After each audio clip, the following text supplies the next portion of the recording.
of April. What we're going to be talking about, we're going to be talking about racism in football, one of my favourite topics. With myself, I've got the boss man on my left-hand side. He doesn't need no introduction, but if you can just introduce yourself, please. Wow, you're the boss, man. No. I'm Sazid, and part of the management committee at CFA. And on my right? I'm Imran, Govaria, and I just hang around at CFA. Right, okay, what we're going to... If this is going to be a live interactive show, you can call the studio on 0116 4822 You can WhatsApp us on 077 488 55055. Today's topic is, for all you football lovers, it's racism in football. Has it disappeared? Has it gone? Has it mellowed down, or has it increased? I know back in the 60s, 70s, 80s, 90s, and I can say as far as early 2000, racism existed, not as much as what it was in the 70s and 80s. And it mellowed down come mid-2000, and later on, late 2015, it's on the increase. What would you say? Is it society's issue? Is it the county FA, national FA? Is it the coaches, the clubs? I mean, everybody in Leicester, CFA, Nirvana, Highfield Rangers, G&G, Leicester, Barra, all the black and Asian clubs, we've all experienced it at some sort, whether you're playing, parent, or as coaches. So all you listeners out there, please ring in, with your experience, how we should cope with it. Saz, I want to talk to yourself first. Race, you've been in football now, 10 years, give or take?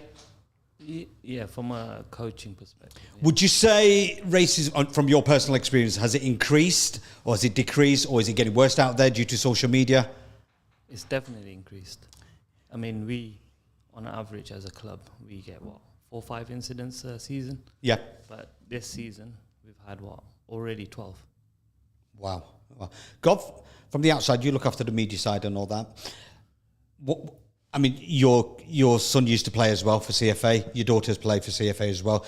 Then you're always down all the matches and stuff like that at Judge Meadow or away or around Leicestershire. Have you experienced or heard anything as well? Oh yeah, you hear certain terminologies being said by the opposition players. Something.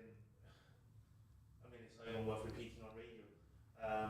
But yeah, you hear the snippets of it. You hear when the referee's not looking. You hear parents shouting it from the sidelines, and it just goes unnoticed. And from an outsider's point of view, I think it's a bit unfair for the kids, because I don't think the younger kids really understand exactly what's being said, especially when you got the 10-year-olds or the 11-year-olds. They're not understanding it themselves, so you get the remark thrown at them, and they're just expected to carry on. But what I would say is, there isn't enough people at the games to kind of monitor the situation, to kind of step in. But the Okay. FA, to their... Okay, let's just take it back a step. Just answering to Imran, and just what the FA would say is that there's just not enough people in the game to be able to support that. Okay, let's just take it back a step. Back in the 70s and 80s, when we were growing up playing football, you would be blatantly called the N-word, the P-word, or whatever. Okay? And in them days, we used to take things in our own hands, and there was always guaranteed there was a punch-up. Yep. Yeah, that was in them days. Back in the days, 70s, 80s, and up to 90s, okay? There was always a punch-up, okay? Times have changed, okay? People have changed. Has the FA changed? Me personally, no. It's still run by old white people who doesn't know what is happening at grassroots level. They don't know the demographic of the town, city that you're living in. They don't know the geography. They don't know the background of that black Asian player, whether he's from the subcontinent, from Africa, Middle East. They don't probably know anything at all how the system works. Would you say, if you remember, we did that event at Leicester City. I've always said racism is society's problem, but the leagues and the FA can do a lot more, because you've got an organisation there that can do a lot more, whether it's coaching, refereeing, educating players, managers and coaches and clubs, okay? Would you say, this is a question to you guys, would you say, well, it could be fall in the same banner, systematic racism or institutional racism? Because you're getting tarnished now because you love a sport, but forget being football. We know it happened in cricket, it's happened in rugby, football's always been there. Would you say this is from a personal point of view? Not you. Don't put your CFA hat on. Do you know what I mean? This is your personal point of view. Is why are we getting tarnished for our colour of our skin? That's been the $1 million question for, like you say, since. Yeah, but it's a sport you love. I mean, you look at the England team. We know what happened at the Euros. Okay, the amount of black players. But does that? I mean, we're seeing it in the professional game. So should we not be tackling it in the professional game first, and then it has some sort of impact into grassroots? Because the kids growing up see what's going on in the professional game and try and copy that. Yeah, okay, yeah. So I'm not justifying that it's been done in the professional game. It's just that if say for example Rashford, he missed a penalty in the Euros, and he had a lot of abuse both online and to his face as well. And he does fantastic work outside of football as well. A lot of great work for the kids.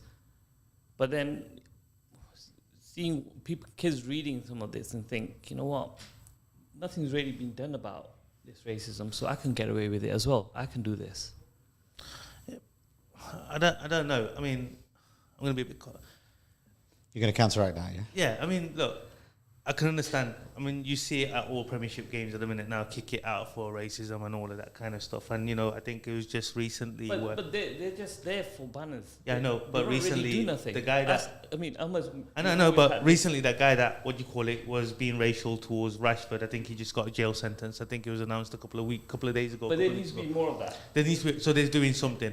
But I think with the whole racism thing in grassroots, I want to go back to grassroots. I think the whole racism thing... I said professional game because I think a lot of it stems and people get away with it there. I don't think so. I think from a 10-year-old, 11-year-old or a 12-year-old, they're not really watching them professional games to that kind of level where they can understand what's going on, right?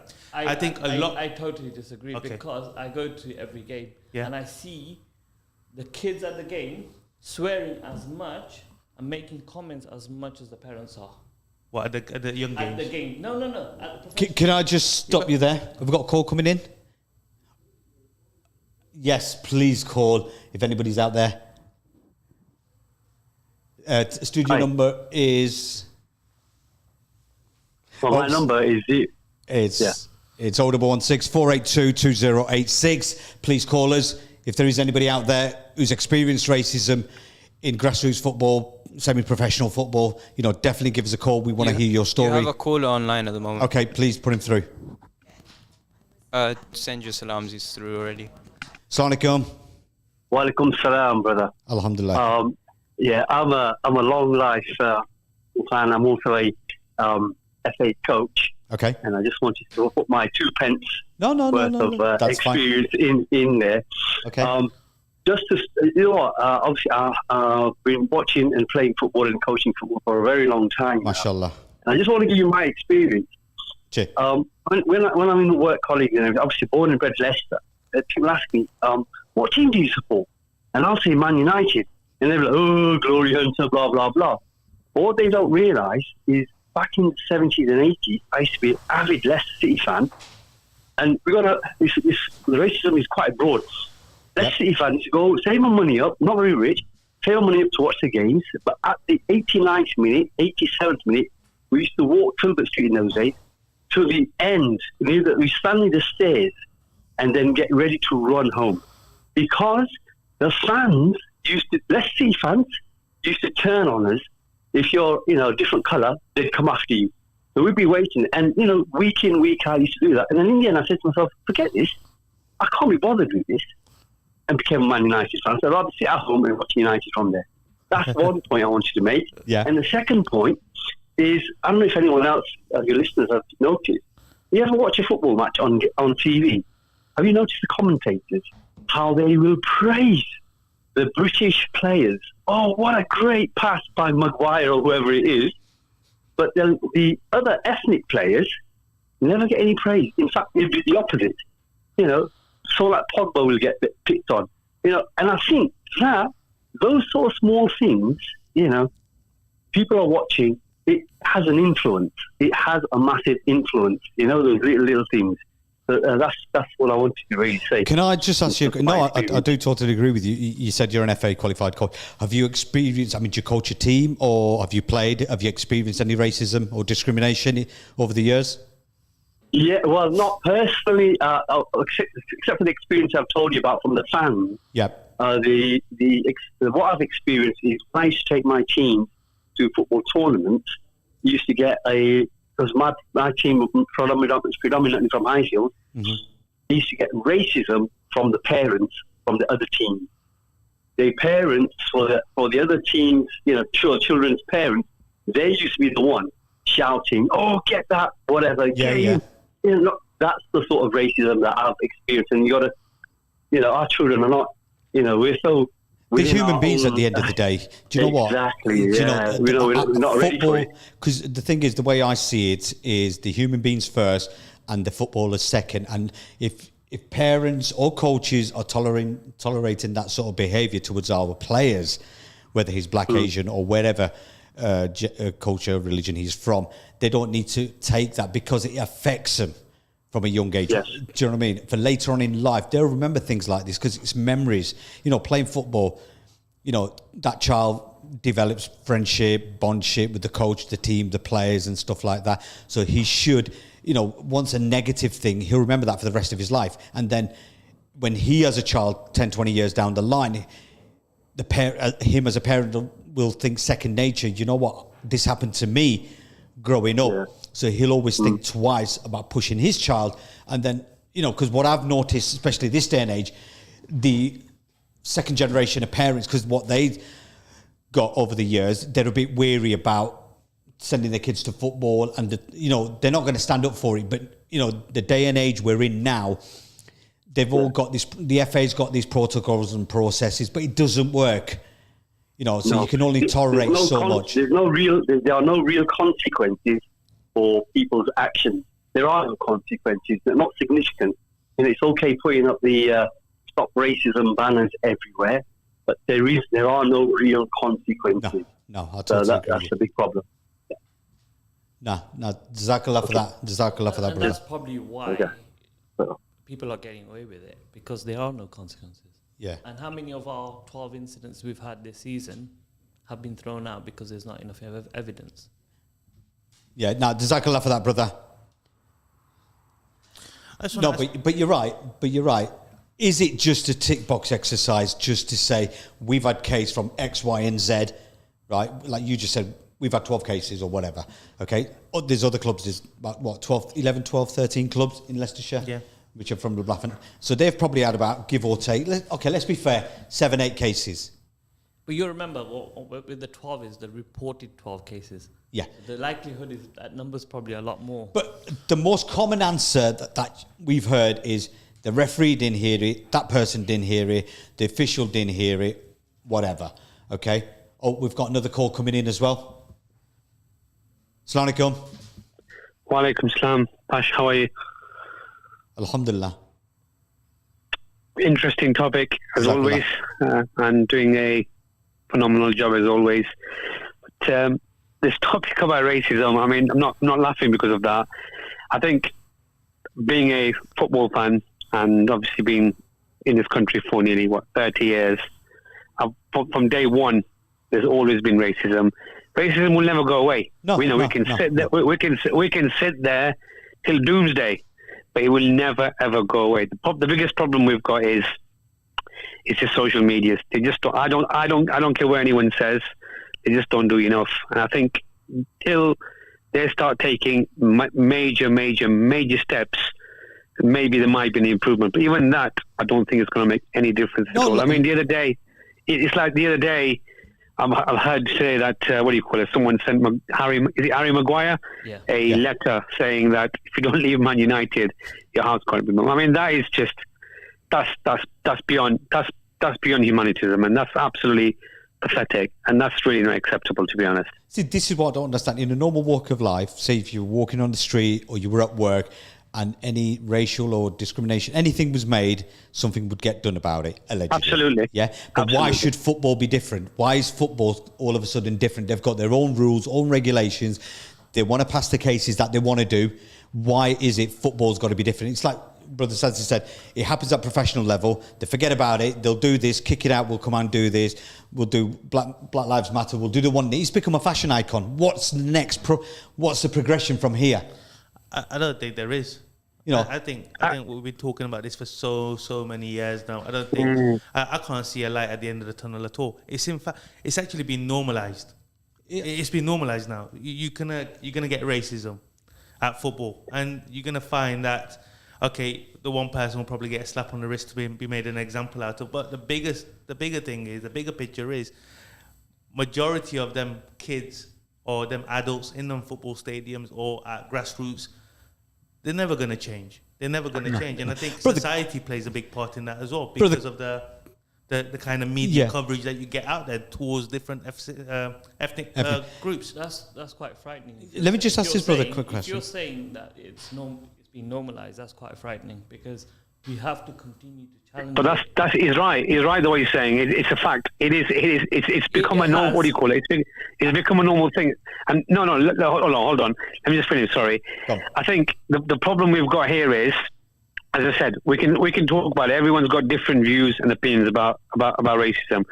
Racism is racism. Full stop. Whether whatever format it is, it's racism. Full stop. There's no ifs or buts about it. I think the FA, the richest club in the world, right? They've got so much money and they can do so much. They can do so much, but are they doing enough? No, they're not. Are they going to do? Are they going to do anything else? No, they're not. It's like you're talking about Rashford.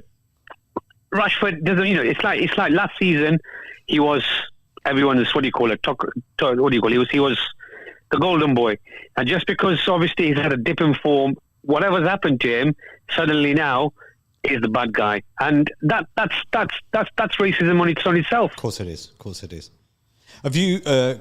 Do you play any football? Or have you played any football or coached? No, I don't know. I'm what do you call it? I'm partially impaired blind. Unfortunately, my days are gone off doing things like that. I'm very limited in what I can do, what I can't do. But I follow the game really, really well. And what do you call it? I've always had this dream of being a coach, but unfortunately, due to my circumstances, it's just not let me progress. But I've always followed football, and as I said, I hear it every single time. This. I mean, people like the Paul Mersons, the Jeff Sterlings, all of them condemn it. But 1 week, the following week, same thing. It's just constant. As I said, it's never, ever going to stop. Racism, unfortunately, and I know this is on national radio, I've got to be careful what I say, but racism, unfortunately, now is part of life and is part of the game. And the game can change, but racism will never change. No, definitely agree with you. Okay, Jazakallah for that, brother. No problem. Okay, Assalamu alaikum salam. I think there's a message out there for somebody wants to... Okay, so we've got a message out. A special shout out to the CFA Saturday senior team who will be playing in their semi-finals today. Everyone listening, please make dua for us, and that's from one of their coaches, Shez. Inshallah. Yeah, so just going back to this, so do you think... Oh, sorry, go on. Just going back on what the caller was saying, and plus what you were saying is... I've lost my chain of thought now. Why is it more prevalent in football, or is that just the image we're seeing that racism seems to be more in football than any of the other sports? Football is a high-profile game, has been in this country. It's the national sport. Those who follow cricket and rugby would say their sport is quite high-profile as well. Not as much as football, though. Football is one of the biggest sports you tend to hear it a lot more coming out. So you are going to get it, and obviously... At the professional level, you're going to get... Well, we've seen it at the professional level. We've seen it. But grassroots... Let's talk about grassroots. Grassroots has been there for 50 years. You know what I mean? We speak to the elders, I want to touch on something that you said. Okay, we've got another call coming in. We've got another call coming in. Assalamu alaikum. Wa alaikum salam. Apologies if the connection is not the greatest because I'm in the car. What's your name, brother? Somewhere. My name is Ibrahim. Assalamu alaikum. Wa alaikum salam. So, in terms of racism and football, like the last caller said, forget the FA. It comes from the top. So FIFA, for example, I think there was an example recently where Eastern Europe, Bulgaria, Romania, Hungary, all them teams, obviously they've had racist fans. and the fines dished out. It was something stupid like 20,000 euros. Nicholas Bentner, he basically had, I think was it a tournament where he had Paddy Power. He was advertising. I think he took his top off, and there was like a Paddy Power slogan somewhere, and he got fined 100,000 euros. Yeah, that's right. So what it shows is that if you want to be racist, then you're not going to get punished, because look at the difference in fines, 5 times the difference. So this is from the top. This is not the FA.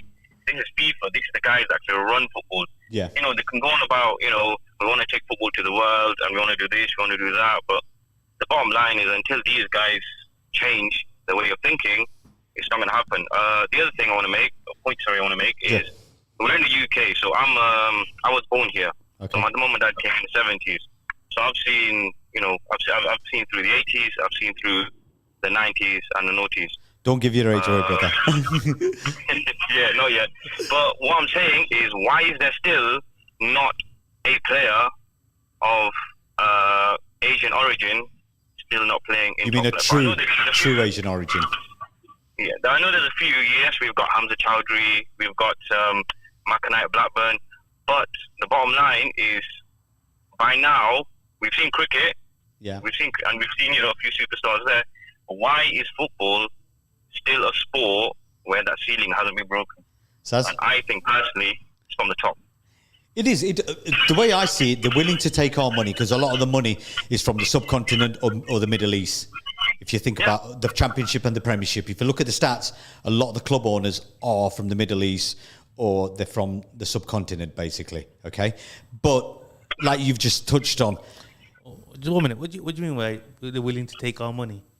Well, the clubs are willing to. Well, they're willing. Let's just talk about Newcastle United. Yeah. Who owns that? The Saudi group. Okay. Who owns Man City? The Saudis. But they're not taking the money. That's a business. Yeah, but that's an investment. That's an investment. Which those people are benefiting from themselves. But let's just go back a step. What that brother just said about the Paddy Power with Nicholas Bentner. Yeah. They're willing to take the money. They're willing to take that money because there's a benefit to them, right? If everybody, this is my personal feeling, if everybody started kicking up a fuss about racism and something serious was to be done, football would be on his knees. But these owners, so in say Man City, for example, the owners are from Abu Dhabi, but the decision makers for footballing perspective are not. No, they're not. But so they're the ones making the decisions. Yeah, but comes through the door. They've just got the pass. Yeah, but let's just go back to the brother's answer. I mean, I personally think I've had a lot of dealings with a lot of clubs, and people say to me, or parents say to me, or coaches will say to me, I've got X, Y, and Z at Nottingham Forest, Coventry, whatever. As soon as they turn 16, they release them. Yeah, they're gone. You're correct. You're right. Okay. And do you remember we went to that tournament, UK Asian Championships in London a few years ago? And the talent that was there, brother, was unbelievable. And I spoke to a lot of youngsters, and nearly, I'd probably say 70% were from all the London clubs, Chelsea, Tottenham, Man City, Leytonstone, all the majority of the London clubs. And you speak to them, and it's the same story. Are you telling me we're that bad? By the time they're afraid to give us that professional contract, okay, let's just fizzle a few through.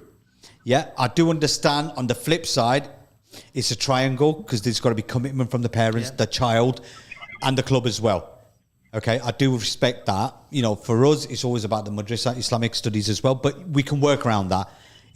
It's just giving that child or that player a chance and opportunity, which still hasn't happened in the 40 years. But do you think that as the older generations, or even this generation, think how we used to back in the day, that there is no profession, profession as a footballer? No so career, you mean? There's no career. You're better off being a doctor.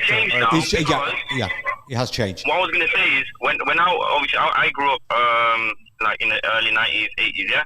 So if I went to my dad and said I want to be a footballer instead of a lawyer, for example, then, I'd probably be shouted down. Yeah. However, I've got a son, he plays football. He actually plays on the 8, actually, for CFA. And if he said to me tomorrow, I want to take a career in football, and he got, would you support him? I'd support him all the way, within reason. I mean, at the end of the day, as long as everything else is in house, so say schoolwork, and his madrasa work. However, when we were growing up, I think we went to some camp, a Leicester City one. It was at, you know, there was at Davenport Road. Right. So there's a pitch there. So what we were told was, you guys, as Asian guys, your diet doesn't allow you to play football. So what they were saying, and your build, as obviously in those days, there was no such thing as supplements and bodybuilding, whatever. We were just kids, but that's what we were told. So that's the excuse given in the 80s and 90s. Yeah. There's no excuse now, because our diets, I mean, you see some of the kids now, they're massive. There's nothing wrong with them. I mean, you push them, nothing will happen to them. So that argument's gone out the window. Then they used to say, oh, the parents don't support them. No, I know, from my generation, any parent, if they were told that your child, son or daughter, can play football, at a professional club and they'll get a contract, 99% would support them. So what's the excuse now? No. Yeah, and those are very, very valid points, because if you have a checklist of things that we're supposedly not fit for football, we can go through those lists and say, you know what, actually we can tick those off now and say, you know what, our build and diet is so good for football. We're not just loving curry. That's what you're saying, Dale. Yeah, and also like the parental support that the kids are getting in this era is a lot more as well. So I know parents who've taken their kids from one part of the city to another, to other parts of the country, so that the kid can get into football. So the commitment level's there now as well. Now it just boils down to maybe the colour of our skin. Yeah, I'll agree with that. I think what it boils down to is, personally speaking, I think once one comes in, you'll have a domino effect, and then that ceiling is going to be broken. Inshallah, just make dua. I think the powers that be, I think that's what I think they're afraid of. And just make dua, inshallah, we move on. Do you know what I mean? That's the most important thing. And I hope, your son enjoys playing for the underrated as well. So, Jazakallah, care for you. Barakallah. Okay, Assalamu alaikum. Okay, walaikum salam. Okay. Assalamu alaikum. I've got a very important guest in the studio. If you want to introduce her, I'll let her introduce herself. So I'm Zinat Sayani. I'm the welfare officer for CFA. And how long have you been doing this, CFA, Zinat? I think this is my second or third season. Okay. How are you finding it?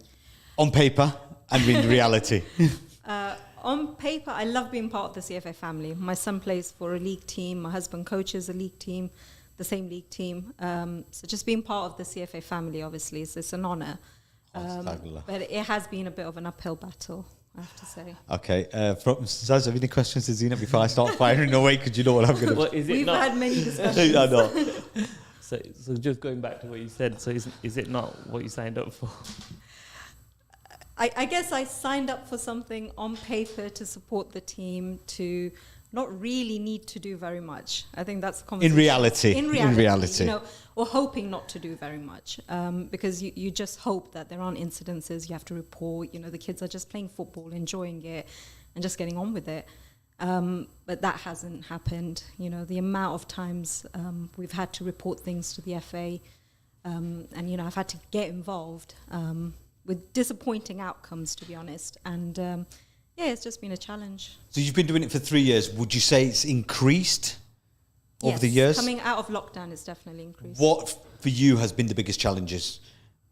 Racism, the racist incidences that we've had, with no proper outcome on the other end, the challenge of actually having to prove every single allegation and it not actually going anywhere. Question for you, do you think the process works or not? No. Okay, that answers that question, that does. Okay, now, Saz? Now, we're on about... I agree with her in that sense. The process doesn't work, because obviously we've been through this several times this season already as well. But that shouldn't stop us keep challenging it. We got to keep challenging it. We got to keep, if there is an incident, we still have to continue reporting it. I think that shouldn't stop. No, I definitely agree. It definitely shouldn't stop. It does get to a point where... Is it worth it? Yeah. The amount of paperwork we go through, the amount of, times we put through, the children have to be put through constantly, repeating the incident that happened and the trauma that must be going through their heads, and the mental health side of it as well. But We just have to constantly just keep going over and over about it, and then it, you know, what you're expecting to come out from the other end, which should be justice, doesn't. Yeah. Do you think? I mean, you're talking about trauma now. You, as a safeguarding officer, you're liaising with, because obviously the children are under the age of consent. Now, you speak to the child. Does it affect them mentally and emotionally? Would you say? Yeah, it's actually put some children off wanting to play, you know, because of what's happened, especially the ones who already come in with lack of confidence, and we try and promote football as a place where, you know, their confidence can increase, they can play more, they can, you know, make more friends, and then something happens on the pitch, and then the next day they're telling the coach, you know, or the next time they're playing that, oh, no, it's okay, don't put me in. And you just see that and you think these are players that are developing, you know, their personalities are developing, and it's just not nice. It's just not nice to see. Would you agree with that? Totally. We've had quite a few dropouts as well over the years. I mean, I'd probably say the last 5 years, if I'm looking at players that have dropped out at CFA due to racism or discrimination or Islamophobia, I counted 11 at various age groups. You know, there could be 16-year-olds or there could be 9-10-year-olds, but we've had from 9 to, and that's just us. You know, where others, parents have tried, because it is a life skill, if you think about it. Football is a life skill. It teaches them about winning, losing, interacting with various communities and stuff like that. But it's a life skill. Now, you've touched on the process. Now, you've worked with the Leicestershire FA quite a bit, dealing with the cases. Do you think the process works? Is it simple? I mean, can you just describe to the listeners who don't know what's going on out there? Let's just say X, Y, and Z have played football, okay? And they've reported to you or to us or whatever that an incident happened in the game. How does it work? Just, you know, if you can just briefly outline how it happens and the outcome, how long it takes. Okay, so the process is basically that we get the report coming in from the coach. You know, so an incident has happened. They fill out our CFA document, you know, our witness report, and or incident report basically. They submit that to me. I then forward that on to the FA discipline. Yeah. So just send that through to them, and they then, they then report back saying we're going to investigate. So they then go on and investigate. They speak to the other team, tell them that, you know, a incident has been reported against you. Can you then provide witnesses? We get the same thing. So we fill out those witness reports, send them through. And most cases out of, so I'd say probably 90% of the time, it's either they can't be proven because one side is saying it didn't happen, the other side is saying it does happen. Yeah. So it's, you know, it's balance of probabilities. And yeah, it basically just comes out with, sorry, you know, we can't actually go towards one side more than the other. So what would you say the average timescale would be from reporting it to the county FA coming back with a decision? Would you say it's 2 weeks, 3 weeks, 4 weeks, or slightly longer? Yeah, it's taken about 4 weeks. 4 weeks. Yeah, so it's about 4 weeks. Assalamu alaikum, Ustaz. Hi, Sam. How's Ramzan going? It's good. Okay, we've got one of our CFA coaches. Just introduce yourself, who you are, how long you've been at CFA, and what team you coach. And then I'm Saad Sayani. I'm the coach of the under-13s. I started 8 years ago, and I've taken my team from under-8 level up to under-13 now, so 5 years, 6 years in the league now. Okay, as a coach, as 8-year-olds, you didn't experience anything, I presume? Correct. As they're getting older, what would your journey be? So basically the journey has been, when we started there was nothing there. It was all really nice, friendly, everything was really good and so on. As we got into the competitive levels, so under 11 onwards, that's when you noticed it. So what would happen is you'd be, you know, it was fine. If you were losing, it was all fine. Everybody's friendly and everybody's good.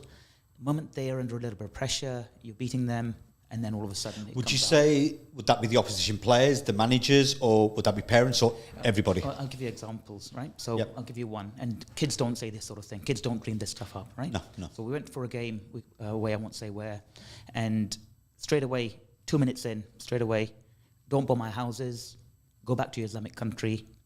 How old were the kids at this? These were 11. 11-year-olds, okay. 11 level, so you're talking 10 and 11-year-olds. Give or take. And straight away that comes up. Now, those kids, the kids that said this stuff, they didn't make that up. This was discussed outside. So would you say it comes from the top, the parents? From the parents, definitely. Okay. Definitely. This was discussed in their houses. The other thing I found also is, you know, on a weekly basis, you know who you're playing. Yeah. So we're kind of marked out. So what happens is when we go to play a team, they know our record, they know how many games we've won, they know who they're playing, they know we're a brown team. So they've had some sort of preparation up front where they've decided, discussed who they're playing and so on.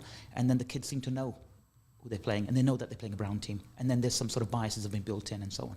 And we've seen this increasingly. So under 11, under 12, under 13, we've seen this so many times. And literally, you're amazed when you don't get it. It's that bad.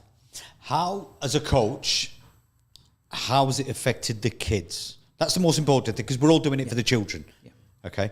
How has it mentally, emotionally affected the children? It's really bad. At times we come away and I mean, I just want to make the listeners, we're not trying to put parents off. No, you know what I mean? But you're telling from your experience. It's a thing that you have to take. It's one of those things that you get and you have to take. But for the kids, it's for me watching. It's really hard. It's really hard, and you're seething inside and you're angry when this happens. The kids themselves, they get affected. We've had games where they've come off and they've gone, it's called me a packy, and he's disappointed and he's angry, he's upset as well. And you have to try and make the best of it and say, look, you know what? Go out there, let's get a couple more goals. Let's make them pay. We'll make them pay. I mean, as a coach, you're trying to balance it right, because emotionally they're affected, but you want to try and beat them at their own game by winning the game of football, because that's where it hurts. Exactly. Because football is it's a points business, basically. Do you know what I mean? It's about winning or losing. There's no in between. Obviously, all these words are being said to the children, the coaches or parents, but you can only beat them in their own way by winning that game. Absolutely. Would you agree with that? That's it, yeah. And that's what we do. So whenever we get this, I always say to them, look, you know what? You got to play harder now. Go play harder. Go show them who you are. Come on, let's show them who we are. And then that's what it is. That's what we do. As a coach, I mean, I know your team's experienced a few incidents over the years. Would you say the process and protocols of county or national FA is right, it's wrong? I mean, it's like we were discussing before. If this happened in your normal walk of life, whether it's at work or you're just walking on the street, you'd report it, some action allegedly would be taken. Why is football got to be different? That's what I don't understand. I fully agree. I'd say there's an institutional problem, right? So I'm very cynical. I'm very cynical because of the experiences we've had, and I'll give you an example again. Won't name the team. No. We had one incident where we had somebody call our captain Paki. We got statements together, six witness statements, right? Put them through, gave it to the local FA. Local FA put a dossier together and charged the other team. And then the other team fabricated evidence. So they fabricated that they had a brown player. They didn't have a brown player. Oh, I remember this case, yes. Yeah, you remember that one, right? And it was dealt by an external county FA. Cambridge FA. And do you know what he said to me? In the hearing, what he said to me? I know how you feel. And I said to him, no, you don't. You don't walk in our shoes. You don't know how I feel. You don't know that. You're a liar, right? I said that to him during the hearing. Yeah. Said, oh, sorry, I retract my statement. That's what he said to me, yeah? And of course, the charge wasn't proven. They know how we feel. Yeah. 6 statements saying that he's done it. Fabricated statement, which we proved was fabricated because the guy wasn't on the team sheet, and yet it's still not proven. So you tell me, is that not loaded? Is that not biased? Of course it is. Yeah. So literally you're trying to say, the system's trying to say we've got 6 people who are lying then, basically. Exactly. Do you know what I mean? Yeah, the brown people lied. So our 6 brown people, they lied. The one white person and the fabricated brown person on their side, they told the truth. How did it, obviously you had to report back to the parents and the children. How did it affect the parents and the kids at that, they must have asked you, oh, what happened to that game? So what was the outcome? How did the parents react? I think to a point, some of them weren't surprised. I mean, it's happened so often where we've, the last few years where we've actually put incidences in and nothing's actually come of it. So to be honest, I think a lot of parents weren't surprised. They were angered because obviously, at the end of the day, how much more do we have to prove that these things are happening? But yeah, some of them just said, well, is it even worth it? So the next time something happens, some parents don't even say anything. The kids have gone home and said, oh, so-and-so said this. And I've had conversations with parents on the sideline, and they've said, oh, yeah, this incident happened the last time. And I'm like, well, why didn't it get reported? What's the point? That's literally. Do you think, as a club, not just CFA, do you think it gets to a stage, you've touched on a good one, where you've given 8, 9, 10 cases over the years or whatever it is, gets to a stage where you think, is it worth it? No, you're fully right. The other thing I'd just like to say is also what I've noticed is we get treated more harshly by the local FA. We get much harsher treatment. She'll know. She's the welfare officer. Yeah. She'll know. Do you want to give a few examples? Yeah, just charges. I mean, we had one incident against a team where we had literally a handful of parents, the other side's parents. You know, we always actually find this, which unfortunately we shoot ourselves in the foot.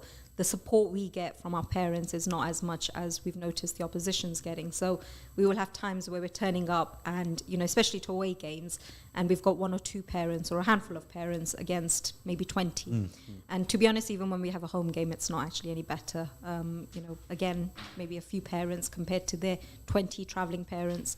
And what then happens is, you know, we had an incident, like I said, where our handful of parents, we were actually charged more for an incident that happened that day, where it was the opposition's parents that were actually being aggressive towards us. And I think, what was the word you used? That they actually said that it was enticing. Yeah, that we were charged for our parents enticing the players, you know, cheering every time they were winning. But there's nothing wrong with that.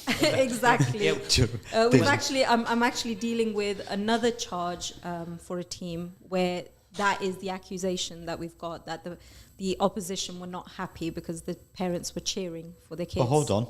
If you can go to a stadium, watch a game and say, sorry, you can't cheer because the opposition's winning or losing. That's what parents aren't going to just turn up and not cheer their child or their team, are they? Do you know what I mean? I know we've only got 3.5 minutes. I'll come to you in a minute, Zina. Saz, what do you think needs to change? I think they need to walk the talk. They need to have people who have actually experienced this, running these things. The local FA haven't got a clue, right? So they've got white middle class people who haven't experienced this, and then they think that they know how we feel. They think that they know what's happening, and they don't. And then they have no sympathy towards us. Like I said, the system's loaded, it's biased, it's loaded. And being honest, if you'd asked me this 3 years ago, I wouldn't be saying what I am now. Having experienced it firsthand over these last 3 years, I can assure you my view has completely changed. It's completely reverse of what it used to be. And I'll ask you in another 3 years as well, yeah? Exactly, absolutely. And I'm sure it won't get any better, but that's how it is. I think because they don't have the right people in place, they'll never be able to battle this. It's just the people that make the decisions, the people that actually run these things. You know, the example I gave of Cambridge FA, it's loaded, it's biased, it's loaded against us, and it's not going to change until that changes. So they need to get more representation, they need to get more BAME people on board, and they need to get people who have understood this stuff, who have experienced it, who've walked it, basically. Zina, what about yourself? Yeah, I completely agree. You know, and that is the problem. The people that I'm dealing with, the people I'm sending this information to, haven't experienced this. You know, they turn around and say, we empathize, we understand, but they don't. They don't understand it because they haven't, you know, been on the sidelines watching their children being called all sorts of things. They haven't been in my position where I'm putting these reports in, and, you know, it's almost like banging your head against a brick wall. So, you know, yourself as, you know, a chairperson in a majority brown academy that has had to experience these things, Saj as a coach. So these are the sort of people that need to be dealing with these situations, or at least part of a team that is dealing with this situation. Obviously, I'm not saying suddenly turn around and make the whole panel, you know, ethnic minority. Yeah. But at least get some sort of representation. I know we've only got a minute and a half left, so all I want to say to the listeners out there is, if you do, you know, support your child, that's the most important thing, because it's a vulnerable memory that you grow, you know, as they get older as well. But don't let racism affect you. You go through motions and steps of life, but you know what? Still keep playing football and support your son or daughter. You know, don't let these minority of idiots out there let it affect you, because, you know, it's a challenge. It is a journey. Whether it'll change, you know, we're still talking about this 30, 40 years from, I mean, you know, growing up in the 80s, I mean, we experienced it, but you know what? Just keep going out there and just support your child and keep reporting. That's the most important thing. Do you know what I mean? Don't let them get away. I know sometimes you think you're hitting yourself against a brick wall, listeners and clubs out there, but you know what? Keep reporting. That's the most important thing. The more you report, whether anything changes or not, we don't know. Allah knows best. But keep reporting it. Keep banging, knocking on the doors. You know, get in touch with your safeguarding officer. Ring up County FA. Ring up the relevant people. There's organisations out there as well. You know, just get out there and do what you need to do. Okay. I just want to say big jazakallah to Radio Ramzan for having us as well, because I think I've got one more show with Jerfy, but if we're not there, have a